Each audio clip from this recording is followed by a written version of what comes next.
Hey, bienvenue à tous. Mon nom est Maxime et c'est moi qui ai l'honneur d'apporter le message ce matin.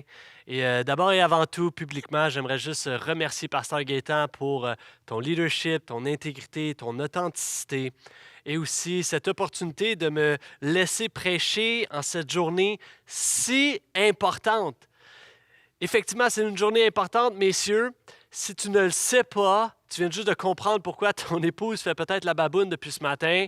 C'est la fête des mères. Alors, est-ce qu'on peut juste applaudir, célébrer les mères, ces femmes extraordinaires qui t'ont donné la vie pendant un instant? Yes! Et c'est important de souligner cette journée, ayant moi-même eu une mère attentionnée, présente et aimante, mais aussi puisque je côtoie une femme quotidiennement, mon épouse, une femme, une mère extraordinaire qui prend soin de nous, qui donne tout pour son foyer, pour ses enfants, qui se soucie, qui pense à tous les mille et un détails, qui se sacrifie pour nous. Et trop souvent, on les prend pour acquis. Alors, joyeuse fête des mères à toutes. J'aimerais vous offrir, mesdames, ce poème qu'a écrit Victor Hugo. Et il dit « Oh, l'amour d'une mère, amour que nul n'oublie, pain merveilleux qu'un Dieu partage et multiplie. Table toujours servie au paternel foyer, chacun en a sa part et tous l'ont tout entier. » L'amour d'une mère. Chacun en a sa part, mais tous l'ont tout entier. Et mesdames, je pourrais passer la matinée à vous valoriser, mais ce n'est pas assez. Parce que demain, vous ne vous en rappellerez pas. C'est pas assez, une journée ne suffit pas pour compenser, pour vous valoriser, pour reconnaître tout ce que vous faites, dites, pensez et êtes. Ça serait ingrat même que d'essayer de juste contenir ça à une journée. Alors aujourd'hui, j'ai une pression énorme que de valoriser les mères et les femmes, celles qui n'ont pas pu enfanter, celles qui n'ont pas encore enfanté et celles qui nous ont quittés. Mais ça ne sera jamais assez. Et je réalise que, en préparant le message, je réalisais que ce n'est pas vraiment mon devoir que de le faire, mais plutôt le devoir de chacun d'entre nous d'honorer, de valoriser nos parents et les gens autour de nous aussi. Alors, mesdames, ce matin, je ne veux pas juste vous faire du bien avec des bons mots à votre sujet, je veux aussi vous défier à dire de bons mots à votre mère, à d'autres femmes, à d'autres mamans, à d'autres gens qui vous entourent. Imaginons, et j'aimerais nous défier un peu, Église, imaginons si nous adoptions, embrassions cette culture d'honorage. Cette culture d'honoration, de devenir des honorateurs. Il y en a en ce moment, tes oreilles saignent. Mais imaginons que nous devenions une Église, des gens qui honorent, valorisent, élèvent les autres dans notre quotidien. Je crois que ce serait ainsi qu'on accomplirait cette parole de Matthieu 5 où Jésus nous dit que les gens voient le bien que vous faites et qu'ils en attribuent la gloire au Père céleste. Si par la grâce de Dieu, nous adoptons cette habitude, cette culture d'honorer, qui est carrément contre notre culture environnante, alors que notre culture va promouvoir l'individualisme, et contre notre chair, puisque notre chair crie « c'est chacun pour soi ». Mais par la grâce de Dieu, lorsqu'on honore et on donne et on remet honneur à autres, je crois que nous sommes en train de glorifier Dieu. Est-ce que je peux entendre un amen? Alors le titre de mon message ce matin, c'est « Comment honorer mes parents, mon entourage et Jésus ». D'abord et avant tout, avant d'honorer quiconque, tu dois réaliser, premièrement, que tu es honoré. Tu es honoré. Non pas à cause du petit déjeuner, du bouquet de fleurs ou des bricolages ou de la visite qui s'en vient. Tu es honoré par Dieu. Dieu t'a fait le plus grand honneur que de se présenter à toi. Un jour, tu as entendu la bonne nouvelle qui est Dieu. Il t'a transformé par sa grâce. Tu as eu l'honneur d'être comblé par son amour. Tu as eu l'honneur et tu as l'honneur de progresser par son Saint-Esprit de gloire en gloire. Tu as l'honneur d'être assis dans cette communauté temporairement, virtuellement, mais d'appartenir à une église, à une famille et d'entendre sa parole librement. Quel honneur! Quel honneur nous avons! Christ te fait le plus grand honneur et c'est celui de le connaître, tout simplement. Et toi et moi, on n'est pas digne de recevoir cet honneur. On ne le mérite pas. J'ai l'impression d'être un peu comme Jean-Baptiste lorsqu'il voit Jésus arriver dans le lac, puis Jésus lui demande de le baptiser. Puis Jean-Baptiste est comme, non, je ne suis pas digne d'un tel honneur. Quel honneur nous avons reçu. Et si ce matin, tu nous visites, peut-être tu es là, tu écoutes le message pour X, Y, Z raison, et c'est peut-être une des premières fois que tu écoutes une prédication, j'aimerais juste te dire, hey, Dieu te fait l'honneur ce matin que d'entendre sa bonne nouvelle. Quelle est cette bonne nouvelle? C'est que tu étais mort, destiné à la mort, mais que Dieu a envoyé son Fils se sacrifier à la croix pour que ton mal-être intérieur, pour que ton passé, pour que toutes les actions que tu regrettes soient clouées à la croix, là où a été cloué Jésus-Christ. Et ainsi, il t'offre une vie nouvelle en lui, en Jésus. Et tu peux maintenant le servir, tu peux maintenant faire du bien. Tu as maintenant un sens à ta vie qui est celui de servir ton Dieu. Et tu es maintenant libéré de la peur de la mort et tu l'as échangé par l'espérance de la vie éternelle. Wow! Ce matin, tu peux rencontrer cet amour-là. Christ est mort pour toi. C'est plus que tout ce que tu mérites, c'est plus que tous les honneurs que tu peux recevoir. Christ, Jésus. J'ai raconté cette histoire à quelques leaders dernièrement. Dans la dernière année, je suis allé faire de la pêche avec mon voisin. Mon voisin fait de la pêche sportive. Okay? Et vous devez comprendre que je n'ai pas beaucoup d'expérience de pêche. Okay? Ça se résume pas mal à avoir pêché une anguille dans la rivière des Mille-Îles quand j'étais petit. Okay? Donc, c'est pas fameux. Et là, mon voisin, lui, m'amène en bateau sur le fleuve Saint-Laurent. Il pêche de l'esturgeon. Il pêche des monstres. Okay? C'est incroyable. Et là, on met la ligne à l'eau et tout ça. Et quand ça commence à mordre, tu sais, il faut ferrer. Hein? Vous savez, c'est quoi ferrer? Mais là, avec ces monstres-là, tu donnes un swing, là. Tu ferres, là, puis là, tu commences à tirer. Et là, oh, ça mord, il est là, il est là. Et là, tu commences à tirer comme un déchaîné. Tu forces, la canne à plie, ça tire, et tu forces, et tu fais. Et là, finalement, le poisson arrive, tu travailles, tu vois le poisson sortir de l'eau, t'es comme, wow, je suis arrivé, j'ai réussi. Et finalement, le poisson, il dit, non. Le poisson, il dit, non, c'est pas fini. Il plonge dans le fond, et là, tout ce que tu fais, c'est tenir la canne qui, elle, plie. Ça se déroule, le fil se déroule, tout espère, tu es crispé de partout, tu as des veines qui sont en train de te péter dans le front. Et là, tu forces. Pendant 15 minutes, tu réussis à rouler ça, à riler ça, à ramener le poisson. Et là, finalement, tu es tellement heureux. Tu prends le poisson. Honnêtement, on a pêché 6-8 cette journée-là. Des grosses affaires de même. Là. Gros de même.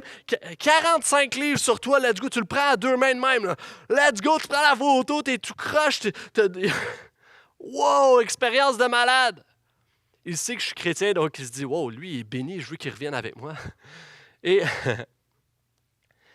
dernièrement, après avoir vécu cette expérience-là incroyable de pêche, on est au parc avec les enfants et on jase un peu ensemble. Et il y a un autre monsieur qui arrive qu'on connaît, puis justement, ça commence à parler de pêche. Et là, lui, il nous partage son histoire de pêche. OK, son histoire. Puis là, il nous dit, j'ai pêché telle espèce de poisson. Et moi, je connais rien là-dedans. Puis il dit le poids. Puis là, je regarde mon voisin. Je suis comme, c'est-tu bon, ça? J'ai aucune idée. Là, mon voisin est comme, ouais, il est intéressé. Il dit, oui, ça, c'est un bon poids, une bonne pesée pour tel poisson. Puis tout ça. Puis wow. Il semble impressionné. Et là, le gars va sortir une photo. Il nous montre la photo. Et là, je le vois, le monsieur en train de tenir un poisson, tu sais, avec la ligne comme ça, et il y a le poisson qui est là. Il réussit à tenir le poisson de même. Et là, je regarde mon voisin qui est très humble, très... Je dis, mais non, raconte-y notre histoire, là. Come on! Raconte-y notre histoire. Le monstre! Ah ouais, on n'est pas capable de le tenir comme ça. Le monstre qu'on avait dans les bras. Mon Dieu, il faut... Let's go! Et j'ai réalisé à ce moment-là que ce que j'avais vécu était une histoire de pêche incroyable. mémorable, extraordinaire, et que je ne pourrai plus jamais pécher autrement. Et bien sûr, je pourrais avoir du plaisir, puis tout ça, à pêcher, puis tout ça, mais j'ai vécu la plus belle expérience de pêche que je pouvais vivre. Tu comprends? Où c'est que je m'en vais avec cette histoire-là? Voici.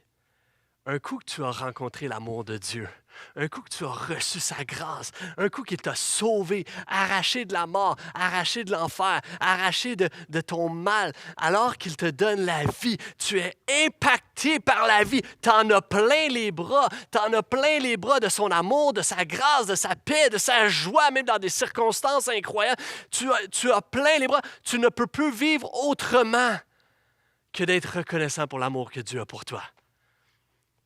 Tu es honoré d'avoir rencontré Jésus-Christ. Est-ce que tu peux dire amen à ça? On est honoré de connaître Christ et alors nous voulons rendre honneur. Il y a un des 10 commandements, Exode chapitre 20. Et on s'en va dans le sujet de ce matin qui nous dit « Honore ton père et ta mère afin de jouir d'une longue vie dans le pays que l'Éternel ton Dieu te donne. Honore tes parents. » J'aimerais que tu fermes les yeux juste un instant. Fais-moi confiance, ferme tes yeux juste un instant. Honore tes parents. Pendant juste un instant, visualise ta mère et commence à l'honorer dans ton cœur. Commence à l'honorer. Maintenant, visualise ton père et commence à l'honorer dans ton cœur, lui rendre honneur. Et maintenant, visualise tes enfants. Visualise tes enfants et demande-toi, est-ce qu'ils m'honorent? Est-ce qu'eux, ils m'honorent? Regarde-moi. Ces 30 secondes ont été pénibles pour certains. Certains d'entre vous, en visualisant vos parents, vous avez souri. C'est facile même pour vous de les honorer. Et pour d'autres, ça a été dévastateur. Peut-être même des larmes qui coulent actuellement. Il y a des gens, même tu n'étais pas capable de les visualiser parce que tu ne les connais juste pas. Quand tu avais le visage de tes enfants, certains étaient fiers. Et d'autres, il y avait un sentiment de désespoir. Tu es désespéré face à tes enfants. C'est pourquoi le message de ce matin n'est pas si facile que ça. Parce qu'il y a 1001 angles, 1001 histoires. Puis chacun a sa situation. Il y a des gens, tu as vécu avec des parents qui étaient déshonorables. Et depuis le début, tu as cette objection à mon message que tu dis, non, mais je honore tes parents, mais tu ne connais pas ma mère, tu ne connais pas mon père, tu ne connais pas ce que j'ai vécu. Puis ça te fait mal. Puis c'est correct que ça te fasse mal. Tu as le droit. C'est normal. Puis Dieu aussi a mal de voir toutes les conséquences du péché qui t'ont ravagé. Et ce matin, je vais offrir des conseils. Évidemment, c'est facile à dire et plus difficile à appliquer. Mais je crois que par la grâce de Dieu, par la force de son Saint-Esprit, nous pouvons honorer nos parents. Je prêcher fidèlement la parole et avoir foi que Christ, par son Saint-Esprit, va t'enseigner quelque chose ce matin et à moi aussi, à propos de tes parents. Amen. Ce texte, quand même particulier, honore ton père et ta mère, tout simple. Mais c'est particulier que le commandement demande d'honorer. Alors que n'importe quel parent voudrait être aimé par ses enfants. As-tu remarqué? Dieu dit, aime ton prochain, aime les gens qui t'entourent, aime Dieu, aime l'étranger. Il n'y a aucun individu dans la Bible que Dieu nous commande d'honorer, sauf nos parents. Et ce n'est pas tant que les parents veulent se faire honorer, mais c'est plutôt qu'un enfant a besoin d'honorer ses parents. Pourquoi? Parce que ça nous enseigne d'abord comment honorer Dieu. Puisque nos parents sont la première figure d'autorité Et ça nous enseigne comment honorer un Dieu qui est souverain, qui est au-dessus de tout, au-dessus de nous. Ça nous aide à être bien même avec l'autorité, alors que d'autres, tu vas juste te rebeller face à l'autorité. Et ça nous apprend parce que tu vas constamment avoir à dealer avec l'autorité durant toute ta vie. Et c'est pourquoi si tu appliques ce commandement qui est celui d'honorer tes parents, eh bien, ça va te faciliter la vie. Tu découvres aussi la sagesse parentale lorsque tu honores tes parents. Et en le faisant aussi, nous apprenons aussi à vivre par la foi, en obéissance à Dieu, parce que Dieu le commande. Et on sait que lorsqu'on obéit à Dieu, il y a des bénédictions qui en découlent. Justement, c'est le seul commandement qui est suivi d'une promesse. Et Jésus va souligner encore une fois ce commandement. Ce n'est pas juste quelque chose de l'Ancien Testament. Jésus va redire, souligner ce commandement. Et l'apôtre Paul aussi, en Éphésiens chapitre 6, 2, il va même souligner la promesse qui vient avec. La promesse d'une longue vie. Et le principe général, c'est que lorsqu'il y a une société, dans une société où les enfants honorent ses parents, cette société-là va survivre. Mais dans une société où les enfants déshonorent, désobéissent, négligent ses parents, cette société s'autodétruit. De là l'importance de ce commandement. Honore ton père et ta mère. C'est intéressant parce qu'encore une fois, dans la culture, il y aurait pu avoir une culture plus patriarcale ou plus matriarcale. Mais Dieu ramène le rôle parental du père et de la mère au même niveau. Honore ton père et ta mère. Le rôle parental est pour les deux parents. Ils ont un rôle différent, des façons de faire différentes. Ils vont modeler différentes choses dans leurs enfants, mais les deux ont ce rôle parental. Ils se complémentent. J'aimerais dire, vous êtes deux. Vous êtes deux parents. Et il y a du monde, tu aimerais ça être honoré de ton père ou tu aimerais ça que tes enfants t'honorent, mais tu n'as jamais accepté ton rôle parental, tu n'as jamais pris les responsabilités de la parentalité. Aussi, ne mettons pas la mère au même niveau que les enfants. En rabaissant. Non, Dieu va mettre la mère, la femme, complémentaires, parents, ensemble. Honore ton père et ta mère. Et vous savez, certains d'entre nous ont un parent favori. C'est plus facile pour un que pour l'autre que de l'honorer. Et ça commence toujours avec des parents qui favorisent un enfant. Laisse-moi te dire, il n'y a rien de bon qui arrive et qui prend place quand un parent fait du favoritisme. Regarde depuis le début, Genèse, tout début de Genèse. Il y a deux enfants, il y en a un qui est favori, l'autre va tuer son frère. Joseph semble être le chouchou de sa famille. Qu'est-ce que ses frères vont faire? Ils vont le vendre en esclavage. Plus tard, on a un père qui a un fils favori, Ésaü, et la mère qui a son fils favori, Jacob. Qu'est-ce que Jacob va faire? Pris de jalousie, il va voler la bénédiction à son frère. Et en plus de ça, sa mère va être impliquée dans le complot. Il n'y a rien de bon qui prend place quand il y a du favoritisme. Alors, n'aie pas un parent favori et n'aie pas non plus un enfant favori.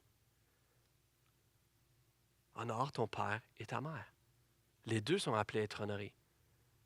Et dans des foyers, parfois, il y a des femmes qui vont constamment rabaisser leur mari. Et qu'est-ce que ça donne?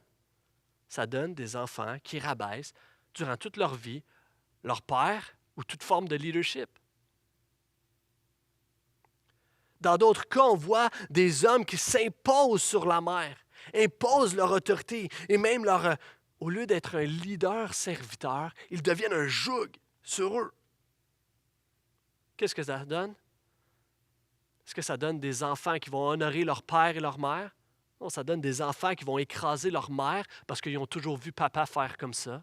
Ou ça va donner des enfants qui vont en vouloir et se rebeller au père parce qu'ils vont prendre le côté de leur mère. En d'autres mots, tu reproduis ce que tu vois de tes parents. Maintenant, on a appelé à honorer père et mère. Mais comment tout ça prend forme? Comment ça s'articule? Voici, troisième point ce matin. L'honneur se concrétise par un donneur. L'honneur, c'est quelque chose qui se donne, soit par une action ou par un comportement. Pour un enfant, honorer ses parents, c'est de leur obéir. Ça se traduit par l'obéissance. Et vous savez, évidemment, nos enfants, il y a toutes sortes de phases. On doit les apprendre et les reconnaître. Je me rappellerai toujours quand on a eu notre première rencontre de parents avec la professeure de ma petite fille qui est en maternelle, 4 ans, et la professeure nous demande comment ça se passe à la maison. Et nous, on vivait une phase un petit peu plus difficile. On dit, c'est top, c'est difficile, et on gère beaucoup de crises. À chaque jour, il y a une crise. C'est plus rough. Et la prof pensait qu'on faisait des blagues, alors elle commence à rire. Elle commence à rire de nous. Je dis, non, c'est vrai. Elle dit, ben non, Malia, elle est toute douce, toute calme à l'école. Ah non, pas à la maison, je vous le confirme. Et là la professeure a dit, elle doit faire confiance pour être vraiment capable de bien s'exprimer comme ça à la maison. Oui, pour nous faire confiance, elle nous fait confiance de bord. Il y a toujours une façon de le voir différente. Nos enfants, évidemment, quand ils nous désobéissent, c'est qu'ils sont parfois dans des phases. Parfois, il y a des problèmes de comportement aussi, parce qu'on va chercher de l'aide. Parfois, il y a des personnalités plus difficiles. Et je ne suis pas un psychoéducateur, je ne suis pas un TES ou quoi que ce soit. Mais voici la seule chose que je veux dire. C'est facile de faire pousser des mauvaises herbes. C'est difficile de faire pousser des fruits. C'est facile de faire pousser des mauvaises herbes. Fais aller les choses. Inquiète-toi pas, sur ton gazon, il va y en avoir du mauvais herbe.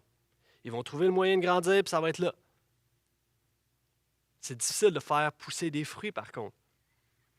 Et tu peux, avec tes enfants, laisser les choses aller, puis ton enfant va grandir, puis il va pousser tout croche. Peut-être qu'il est petit, peut-être qu'il est cute, peut-être que tu veux tellement le laisser s'épanouir comme il veut. OK, oui, mais assure-toi qu'il ne devienne pas un pissenlit. Tu me suis? Parce que quand on éduque des enfants afin qu'ils nous rendent honneur et obéissent, ça prend un investissement. Ça prend, oui, de la discipline, ça prend la discussion, ça prend parfois de la correction, ça prend de l'enseignement, du temps, du travail, ça prend de semer des choses dans ton enfant, ça prend d'arroser certaines choses, de répéter d'autres choses. Et afin de recevoir l'honneur d'être obéi par tes enfants, ça coûte beaucoup d'éducation, de travail. Ce n'est pas une histoire d'un power trip et de le casser, non. C'est une histoire d'éducation afin qu'il soit capable d'honorer son père et sa mère et ainsi honorer Dieu. Comment ça se concrétise pour un enfant? Comment ça se concrétise, deuxièmement, pour un ado? C'est par le respect. Et là, ça me fait rire parce que j'ai l'impression qu'il y a plein de mamans qui ont fait pause à l'émission, à la prédication pour aller chercher son ado puis il dit hey, viens, le pasteur va te parler. Là. Respect. Si tu as un ado qui aime Dieu, qui veut honorer Dieu, mais tu as de la difficulté avec tes parents, c'est normal. OK? Laisse-moi juste parler un instant aux ados. Parents d'ados aussi. C'est normal. Tu as des idées différentes, tu veux plus de responsabilités, c'est normal. Puis, crois-moi, chaque chose en son temps, dans pas longtemps, tu vas en avoir plein les bras de responsabilités. OK? C'est normal d'en vouloir plus. Mais tu es appelé à respecter. Puis comment ça se traduit? Souvent, le meilleur indicateur, c'est observe comment tu leur parles. Observe comment tu parles à tes parents. Dans leur face et dans leur dos, quand ils ne sont pas là. Est-ce que tu les respectes? Si oui, c'est une marque d'honneur que tu rends. C'est ça l'honneur. Et je veux parler à des parents d'ados. Respecte aussi ses idées différentes, ses pensées, qui a besoin de responsabilité, lui aussi, qui est en train de grandir, il essaie des affaires, il cherche, et tu acceptes ça, respecte ça. Et lui donner la responsabilité des poubelles, ça compte pas. Il y a du monde qui m'écoute, oh, il veut plus de responsabilité, il n'est pas capable de sortir vidange une fois semaine. Come on. Il a besoin de lousse, il est en train de grandir, d'expérimenter, de grandir. Et parents, montre-lui le respect. Montre-lui c'est quoi respecter un autre, d'autres êtres humains, d'autres gens. Montre-lui c'est quoi respecter sa mère. Montre-lui c'est quoi respecter son père. Montre-lui, modèle, sois le modèle. Parce qu'il y a trop de parents qui descendent souvent au même niveau que leurs ados. Puis commencent alors que leur ado semble être irrespectueux, eh bien le parent va commencer à être irrespectueux. Ça crie, eh bien il crie. Ça dit des mots, alors il dit des mots. Finalement, tu as juste baissé au même niveau. Mon ami, c'est toi l'adulte. Reste respectueux. Garde ce respect-là. Tu dis, oh ouais, mais il doit apprendre. Il doit apprendre. Mais toi aussi, tu dois apprendre. Tu dois apprendre parce que, OK, quand tu es parent, tu as un jeune enfant, tu as une grande autorité envers lui. Tu décides même ce qu'il va manger. Aujourd'hui, essaye de décider ce que ton ado va manger. Ça ne marchera pas. OK? Tu as une grande autorité. Mais plus en plus, ton enfant grandit. C'est Pasteur Daniel Descaries qui m'a enseigné ça. Plus en plus, ton enfant grandit, plus en plus, l'autorité baisse et ça devient un niveau d'influence. Et plus tard, là, un jour, ton enfant va être un adulte. Il va même avoir autorité sur toi parce que ça va être à son tour de décider qu'est-ce que tu manges. Il va peut-être même te nourrir. Alors, il y a un balancier qui est là entre l'autorité et l'influence selon l'âge de ton enfant. Alors, ton enfant, oui, est en train de grandir, il explore plein de choses, il doit apprendre plein de choses de la vie, mais parents d'ado, tu dois aussi apprendre à toi aussi. Ton autorité est en train de se changer et vous êtes dans une phase critique où tu dois accepter et apprendre à maintenant influencer ton enfant afin de garder cette influence-là jusqu'à temps qu'il soit un adulte. Super important. Influence-le, aime-le, respecte-le et rappelle-toi que tu es aussi passé par là. Amen. Et maintenant, ça se concrétise comment pour un adulte? Comment ça se concrétise? Proverbes chapitre 23 nous dit « Écoute ton père qui t'a donné la vie et ne méprise pas ta mère qui est devenue âgée. » Honore ton père et ta mère, c'est d'en prendre soin. Juste tu réalises un instant que ce commandement-là, là, il est adressé à qui? Parce que souvent, on va l'utiliser pour enseigner nos enfants. Honore ton père et ta mère. Mais à la base, Dieu s'adresse à des adultes. Dieu donne ce commandement-là pour le peuple, pour des adultes, afin qu'eux apprennent à honorer leurs parents. Et aujourd'hui, notre gouvernement a pris ce rôle. Tristement, parce que je crois que ça a quand même des implications sur notre société. Heureusement aussi dans d'autres cas, parce que sinon, il y a des personnes plus âgées qui seraient vraiment laissées à eux-mêmes. Mais si tu es un adulte responsable, stable, spirituel, et que ta mère ou ton père est dans une situation difficile, prends-en soin. Honore ton père et ta mère. Prends-en soin. Même Jésus, à la croix, il est en train d'accomplir, Jean 19, le plus grand miracle de l'humanité. L'événement, l'action qui va avoir le plus grand impact sur nous.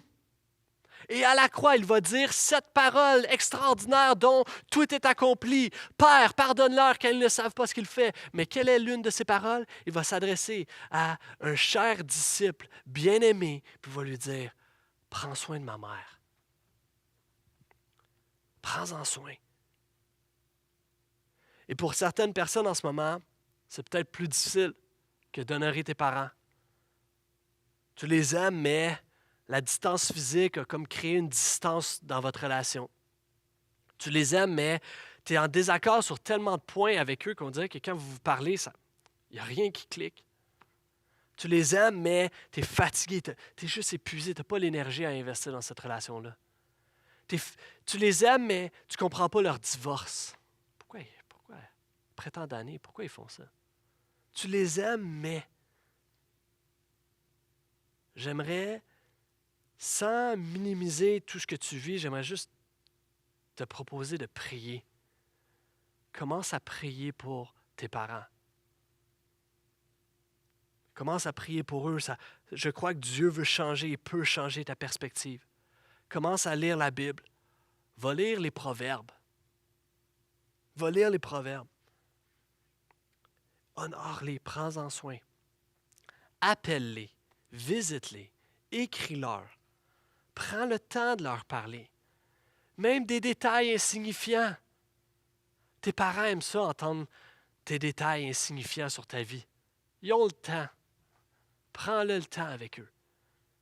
Eux, ils l'ont le temps, puis ils ont peut-être déjà vécu ce que tu vis en ce moment.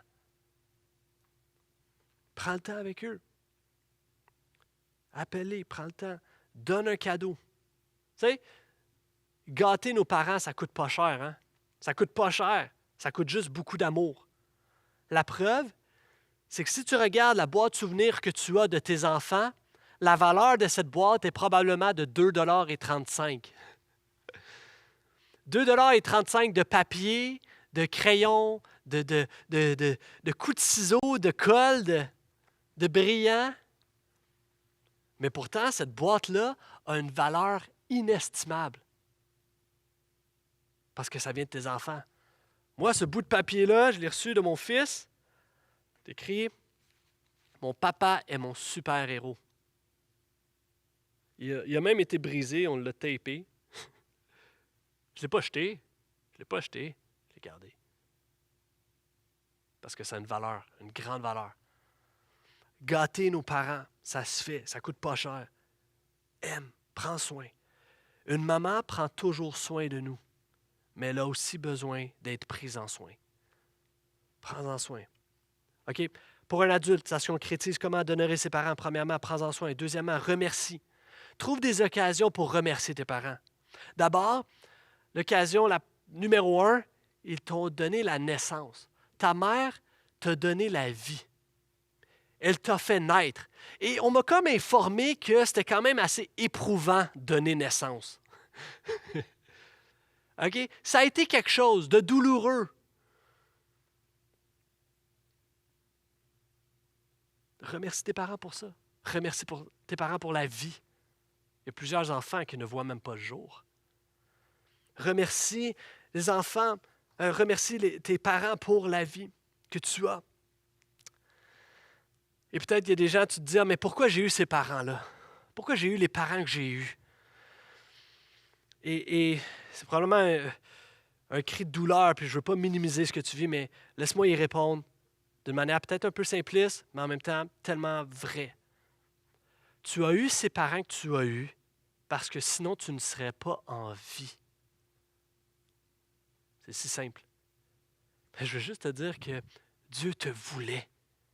Dieu voulait que tu naisses. Dieu voulait que tu sois en vie. Dieu t'a créé. Dieu voulait exactement toi. Puis il a dit, OK, ça prend l'ADN de ce gars-là, ça prend l'ADN de cette femme-là, on va les mettre ensemble, puis ils vont donner lui. Ils vont donner elle. Dieu t'a toujours voulu. Tes parents ont eu vraiment très peu à faire dans l'équation, mais Dieu, lui, a décidé.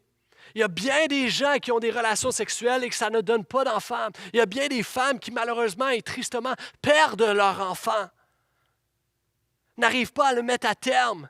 Mais pourtant, toi, tu es né, tu as eu la vie parce que Dieu en a décidé ainsi, parce que Dieu t'a créé, parce que tu as de la valeur aux yeux de Dieu. Alors, comme point de départ ce matin, tu peux remercier tes parents pour la vie. Tu peux les remercier pour leur donner de l'appréciation pour les efforts qu'ils ont faits. Je suis convaincu que tu peux nommer 46 000 affaires qu'ils ont mal fait. Mais je suis convaincu aussi qu'ils ont fait des efforts pour 46 000 autres choses. Alors si on commençait à apprécier ce qu'ils ont fait, apprécier leur sacrifice. Savais-tu qu'avoir un enfant, ça coûte de l'argent? Ça coûte de l'argent, ça peut être coûter une carrière, ça peut être coûter des voyages, ça coûte quelque chose. Alors remercions-les. Troisième moyen, troisième façon d'honorer ses parents pour un adulte, pardonne-leur. Il y a des gens et des parents, et des gens, tes parents ont péché envers toi. Et ce péché-là t'a intoxiqué. Et durant toute ta vie, tu es amer. Tu as gardé cette amertume. Et en ce moment, tu es en train de reproduire ce que tu as subi. Parce que c'est comme quand je suis en voiture et que je passe à côté d'un gros camion. Hein? Là-dessus? Tu passes à côté d'un gros camion, puis là, ça commence à te faire peur un peu. Tu es sur la 40, là, puis il est tout le temps là à côté. Si tu le fixes, qu'est-ce qui va se passer? Si tu fixes ce que tu as peur de frapper, l'auto tranquillement va se destiner vers là. Est-ce que tu me suis? En fixant le péché, l'offense qui t'a été, dans laquelle tu as été victime, tranquillement, tu vas reproduire. Tu vas reproduire la même chose. Alors, pardonne. Le pardon vient briser ce pattern-là. Et je crois que ça prend la grâce de Dieu. Tu dois le faire avec accompagnement, avec des gens, avec Dieu. Mais Dieu te donne cette capacité de pardonner, de briser ce pattern-là, afin que ce mal-là, ce péché-là, soit maintenant dans ton rétroviseur. Soit derrière toi. Donne ça à Jésus et laisse le jugement à Dieu. Dieu va s'en occuper. Quatrièmement, donne exemple. Donne exemple. La Bible nous dit qu'on récolte ce que nous sémons. Traite les autres comme tu voudrais être traité. Si tu te sens souvent dévalorisé, par la grâce de Dieu, commence à valoriser les gens. Tu as peu d'estime, commence à estimer les autres. Tu aimes recevoir des compliments, ça te fait du bien. Sois une personne qui complimente les autres. Sois un exemple. Vous savez, dans la dernière année, j'ai perdu ma grand-mère et dans les mois qui ont précédé son décès, elle était très malade et tout ça. Et j'ai vu mon père prendre soin de ma grand-mère. Et sans le savoir, mon père m'a enseigné comment on prend soin d'une personne âgée. Comment on prend soin et comment moi je veux prendre soin d'eux. Tu es en train de donner un exemple. Écoute-moi bien ici. Ne donne pas la responsabilité à tes enfants lorsqu'ils seront grands de modeler par eux-mêmes qu'est-ce que ça veut dire honorer ses parents. Si un jour tu veux être honoré, honore tes parents. Maintenant, 4 moyens, je répète, pour honorer ses parents. Premièrement, prends-en soin, remercie, pardonne, donne l'exemple. Et j'aimerais juste élargir un peu le cercle de ce matin, alors que j'ai parlé beaucoup d'honorer son père et sa mère, élargir le cercle pour que nous puissions devenir des gens qui honorent dans le quotidien. Et j'ai seulement un conseil à te donner. Conseil, rétablis la valeur des gens. Rétablis la valeur des gens. Vous savez, la définition d'honorer quelqu'un, c'est de l'estimer, de fixer une valeur, mais une valeur d'un grand prix, de quelque chose de précieux. Lorsque tu l'estimes, lorsque tu fixes sa valeur, une grande valeur, tu vas l'honorer, tu vas lui rendre honneur. Laisse-moi te dire que les gens ordinaires ont de la valeur. Les gens qui t'entourent ont de la valeur. Pourquoi? Parce que ce sont des êtres humains. Et encore une fois, Dieu les a créés. Et même, il dit que cette œuvre, l'œuvre qu'il a créée, il la considère comme très bonne. Il n'y a aucun artiste qui va être devant sa peinture et va dire « Ah, wow, c'est excellent ce que j'ai peinturé, oh, je suis très satisfait. » Il n'y a aucun artiste qui va faire ça. Pourquoi? Parce qu'il y a toujours quelque chose qui nous achète. On aimerait ça améliorer. Dieu, lui, par contre, l'artiste des artistes, lorsqu'il a créé l'être humain, il s'est arrêté et a dit « Oh, c'est excellent. C'est excellent, il n'y a rien à ajouter, c'est très bon. » Chaque être humain est une créature merveilleuse, est unique, est un tableau peint par Dieu. Wow! Et on n'est pas parfait parce qu'on est contaminé par le péché. On est tous bien ordinaires et tu dois le réaliser. Il y a des gens qui ont juste trop d'attentes envers les autres. Tes parents auraient pu être Jésus, ça n'aurait pas été suffisant. Ton père, ta mère n'est pas Dieu. Les gens qui t'entourent ne sont pas parfaits. Ton pasteur n'est pas parfait, ton patron n'est pas parfait, puis ton mentor n'est pas parfait. Tu es aussi faillible.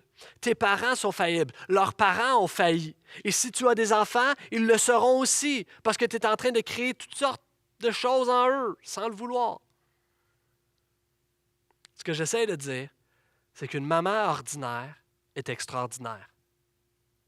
Des gens ordinaires qui t'entourent sont extraordinaires. Ils ont une grande valeur. Alors, fais-leur grâce. Faisons grâce aux gens et honorons les gens. Honorons ceux qui nous entourent. Comme Christ t'a fait grâce.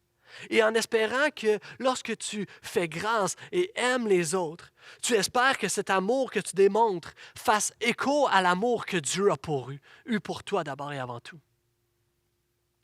Faisons honneur. Vous savez, c'est que dans notre société, on valorise ceux qui sont extraordinaires. On met beaucoup sur un piédestal les étoiles filantes, ceux qui sont particulièrement extraordinaires selon notre définition. Et même, on va essayer de les normaliser. On va essayer de dire, nous devons tous être comme eux. On va dire, voici Laurent Duvernay-Tardif. Il fait tout, le gars. Il est partout dans toutes les émissions, il accomplit tout, il fait tout. On dit, lui, il est extraordinaire. On doit être comme lui. Et oui, c'est un modèle, c'est extraordinaire, super. Mais dernièrement, je discutais encore une fois avec le pasteur Daniel Descaries. On faisait un petit check-up intérieur de moi-même. Et il me disait, « Hey Max, nomme-moi donc les 12 disciples de Jésus. Vas-y, nomme-moi les 12 disciples de Jésus, juste pour le fun. Écris-les en commentaire. » Il y a très peu de monde qui ont la bonne réponse, là. Il y a Pierre, Jean, Jacques, ouais. Judas, on s'en rappelle. Barthélemy, as-tu d'autres? Les autres, on s'en rappelle très peu ou même pas, on n'a aucune idée. Et même que leur nom ne va même pas être retranscrit ailleurs. Et pourtant, ce sont les 12 hommes qui ont été le plus proches du Fils de Dieu, de Jésus. Ils ont été enseignés par lui. Ils ont côtoyé Jésus. Et ensuite de ça, ils ont assurément été des hommes d'impact. Ils sont appelés ceux qui ont bouleversé le monde. Des hommes d'impact qui ont initié le plus grand mouvement révolutionnaire qui a donné le christianisme. Mais nous, on en connaît 3, puis on se dit, moi je veux être comme lui. On connaît Paul, puis on dit, OK, non, c'est Paul, c'est lui l'extraordinaire. Et oui, on veut tendre vers lui, on veut être son imitateur comme lui a été l'imitateur de Christ. Mais est-ce que vous comprenez ce que je suis en train de dire? C'est que parfois on distorsionne la valeur d'un être humain pour dire que c'est seulement ceux qui sont extraordinaires qui sont extraordinaires. J'aimerais dire non, tout être humain ordinaire est extraordinaire par la grâce de Dieu parce qu'il est une créature de Dieu. Qu'est-ce que ça crée sinon? C'est qu'on se met la pression à être parfait, à être exceptionnel, à leur ressembler. On va sur les réseaux sociaux puis on va commencer à se comparer. Comparer notre beauté, notre succès, notre spiritualité même. Puis on va se rabaisser. On va regarder les lunchs qu'une maman fait d'une manière si créative. Puis tu vas commencer à te sentir mal. Alors que toi, tu donnes une sandwich. Voyons, tu es en train de nourrir tes enfants, c'est correct. Tu vas passer un moment de qualité avec tes enfants, tes petits-enfants en train d'écouter Caillou. Puis tu vas voir Caillou qui brise un vase. Et là, papa et maman vont arriver, vont dire, « Ah, Caillou, as-tu du plaisir en ce moment? Je vois que tu as brisé le vase, mais ce n'est pas grave. C'est juste du matériel. » Toi, tu es assis là, tu passes un moment de qualité avec tes enfants, mais tout ce que tu fais, c'est te culpabiliser. Tu te culpabilises parce que trop souvent, tu perds patience lorsque tes enfants rentrent dans la maison et ne sont pas capables de mettre leurs souliers un à côté de l'autre. Puis Caillou, lui, brise un vase puis il se fait « Oh, c'est pas grave. » Parce que tu n'es pas aussi extraordinaire que l'exemple, l'étoile filante. Tu es ordinaire et ça, c'est extraordinaire. Les gens qui t'entourent sont ordinaires, tout comme toi, et ils méritent d'être honorés, tout comme toi, tu veux être honoré. Est-ce que je peux entendre un amen à ça? Et Église, je veux te défier, je l'ai dit. Il y a des gens qui ont eu une part significative dans ta vie, qui ont eu un grand impact dans ta vie, et ils ne le savent même pas. Et si tu prenais le temps cette semaine pour les honorer? Aujourd'hui, c'est ta mère, mais cette semaine, si tu prenais le temps pour honorer ces gens qui ont vraiment eu un impact dans ta vie. C'est ça, devenir des gens qui honorent les autres, qui valorisent les autres. Et si nous sommes ordinaires, Dieu, lui, est le seul qui est extraordinaire. Lui mérite notre adoration, notre louange et tout l'honneur. Jean chapitre 5 va dire, « Celui qui n'honore pas le Fils n'honore pas le Père qui l'a envoyé. » En terminant, j'aimerais juste te dire, honore Jésus. Honore Jésus. Parce qu'il y a seulement Jésus qui ne change pas, qui ne varie pas selon ses humeurs, selon son cycle, selon la température. Il y a seulement Jésus, il est extraordinaire, il mérite tout notre honneur. Il y a seulement Jésus qui ne s'irrite pas, qui ne s'impatiente pas envers toi. Il y a seulement Jésus qui t'accorde son entière attention en tout temps. Il y a seulement Jésus qui n'est pas sur son cellulaire. Il y a seulement Jésus qui n'est pas distrait par mille et une choses. Jésus est constamment attentionné, tourné. Il est là, il est prêt à s'engager envers toi. Et j'ai une image qui me vient en tête, et je ne veux pas offenser personne, mais j'ai juste une petite image bien imparfaite, évidemment, mais je m'imagine un peu comme un petit chien, là.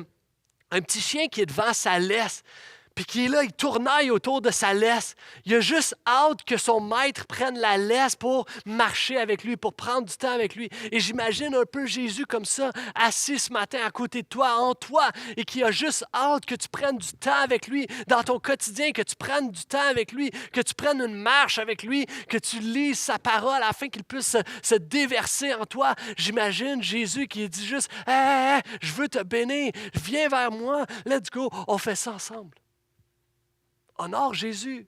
Honore Jésus. Comment? Nombre va nous dire, chantez en son honneur. Proverbe 3 va nous dire, honorez l'Éternel avec tes biens et avec les prémices de tout ton revenu. Matthieu 15 dit, honore. Jésus il va dire, ce peuple m'honore des lèvres, mais son cœur est éloigné de moi. Psaume 105 va dire, chantez, chantez en son honneur. Parlez de toutes ses merveilles. Avec tout ce que tu as, tout ce que tu es, chante de tout ton cœur, de tout ton cœur. Honore Jésus. Alors, avant d'être honoré de quiconque en cette magnifique journée, j'aimerais te rappeler que tu es honoré d'avoir reçu Jésus, d'avoir reçu la vie de Dieu en toi. Et aujourd'hui, honorons Jésus, l'auteur de la vie, celui qui t'a créé, qui t'a voulu. Louons-le. Soyez bénis.